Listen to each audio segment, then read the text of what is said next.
मध्य प्रदेश, राजस्थान, छत्तीसगढ़, तेलंगाना और मिजोरम में विधानसभा चुनाव की तारीख का ऐलान कर दिया गया है। देश भर की निगाहें हिंदी पट्टी वाले 3 राज्य मध्य प्रदेश, राजस्थान और छत्तीसगढ़ के चुनाव पर हैं, क्योंकि इन 3 राज्यों के विधानसभा चुनाव को 2024 के लोकसभा चुनाव का सेमीफाइनल माना जा रहा है। आइए 5 राज्यों में चुनावी समीकरण को जानते हैं और समझते हैं। नमस्कार, आदाब, मैं हूं आपके साथ इमरान अंसारी और आप देख रहे हैं न्यूज़ इंडिया का डिजिटल प्लेटफॉर्म।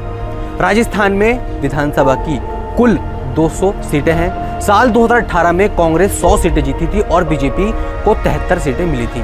वहीं Baspa 6, RLP 3, BTP 2, CPI 2, RLD 1 और निर्दलीय 13 सीटें जीतने में कामयाब रहे थे। बसपा और निर्दलीय विधायकों का समर्थन जुटाकर गहलोत ने सरकार बनाई थी। मौजूदा समय में कांग्रेस के 108 और बीजेपी के 70 विधायक हैं। 2018 के चुनाव के वोटिंग ट्रेंड को देखें तो कांग्रेस का वोट बढ़ा और बीजेपी का घट गया। कांग्रेस को 39.30% और बीजेपी को 38.77% वोट मिले।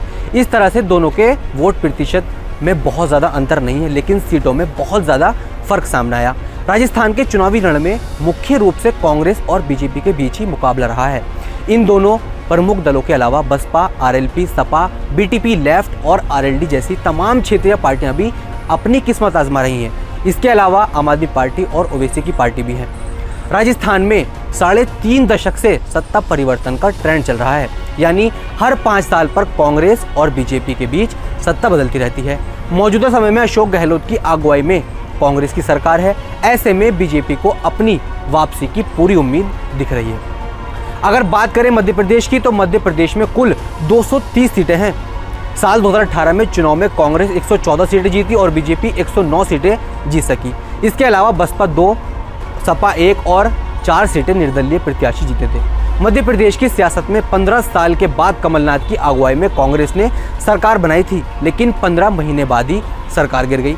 सिंधिया ने अपने समर्थक विधायकों के साथ 2020 में कांग्रेस छोड़कर बीजेपी का दामन थाम लिया था। इसके बाद शिवराज सिंह चौहान की अगुवाई में एक बार फिर से बीजेपी ने सरकार बना ली। मौजूदा समय में बीजेपी के 128, कांग्रेस के 58, बसपा के 1 और 3 निर्दलीय विधायक हैं।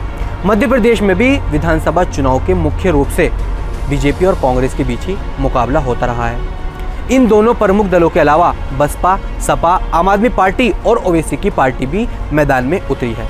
मध्य प्रदेश विधानसभा चुनाव का कार्यकाल 6 जनवरी 2024 को समाप्त हो रहा है। 6 जनवरी से पहले नई सरकार का गठन होना है। अब बात करते हैं छत्तीसगढ़ की। छत्तीसगढ़ में कुल 90 विधानसभा सीटें हैं, जिनमें से 91 सीटें सामान्य, 10 सीटें अनुसूचित जाति और 29 सीटें अनुसूचित जनजाति के लिए आरक्षित हैं। 2018 के विधानसभा चुनाव में कांग्रेस 68 सीट जीती थी, जबकि बीजेपी 15 सीटों पर ही सिमट गई थी। पिछले चुनाव में कांग्रेस बीजेपी के 15 साल के सियासी वर्चस्व को तोड़कर सत्ता में वापसी करने में कामयाब रही। भूपेश बघेल की अगुवाई में कांग्रेस की सरकार बनी और दोबारा से अपनी सरकार बनाने की कयावत में है। बीजेपी अपनी वापसी के लिए हर संभव कोशिश में जुटी हुई है। छत्तीसगढ़ के रणभूमि में बीजेपी और कांग्रेस के बीच ही मुकाबला होता रहा है, लेकिन क्षेत्रीय दल किंग मेकर बनाने की जुगत में लगे हुए हैं। छत्तीसगढ़ का कार्यकाल 3 जनवरी 2024 को समाप्त हो रहा है। ऐसे में उससे पहले सरकार का गठन किया जाएगा। ऐसी ही और वीडियोस देखने के लिए हमारे YouTube, Facebook और Instagram पेज को फॉलो कीजिए।